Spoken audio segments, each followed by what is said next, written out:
Mister Uddika අපි පරක් වුණාද මන්ද ටිකක්. මං හිතුවා මීට කලින් එයි කියලා. එන්න හිටියේ මූ ලත වෙනවා. මොකක්? මොනවද ඒ කියන්නේ? නෑ මේ අපේ කොල්ල පරක් වුණා ජොට්ටා. පුතාට දැන් එක්සෑම් එකම එනව නේද? පාඩම් එහෙම කරන වෙදි දැන්. පාඩම් මූ කරන පාඩම් මූ කරන පාඩමක් නෑ. මූ කරන්නේ දවසම කාමරේ ඇස්තර ඉංගගෙන රැප් අහලා ඉන්න හරකෙක් ඔය. නිකන් දවස් වලට යාළුවොත් එක්ක ක්‍රිකට් ගහලා රෝන්දි ගහලා ඉන්නවා. දැන් උඹට ඒකට අපේ කොල්ලා ගේමයි දවසම කරන්නේ පාඩම් කරන එක.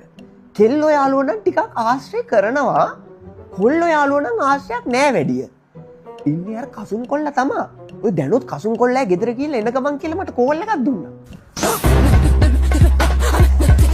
අංකල් ටොයිලට් එක කොහෙද තියෙන්නේ? ඉතින් ඔබට හැරෙන්න.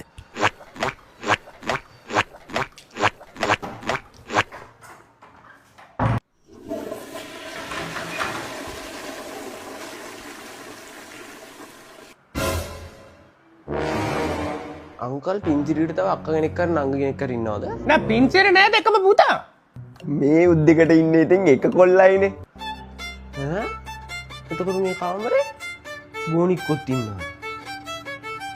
ඒක මෙය අපේ කොල්ලගේ කාමරේනේ. අපේ කොල්ලා එහෙම නෑ. කුණු හarp තියෙන සින්දු මුකුත් ආන්නේ හරිම පිළිවෙලයි. අර කොරියාවේ ඉන්නේ කවුද? කොල්ලෝ කට්ටිය. අන්න ඒ කොල්ලොන්ගේ සින්දු අහන්නේ දවසම. දැන් නම් කසුන් පුතාලා ගෙදර ඉඳන් එන්න. මේ එන්නේ කියනකොටම තාත්ති මං ආවා. පුතා මගේ වටවලයා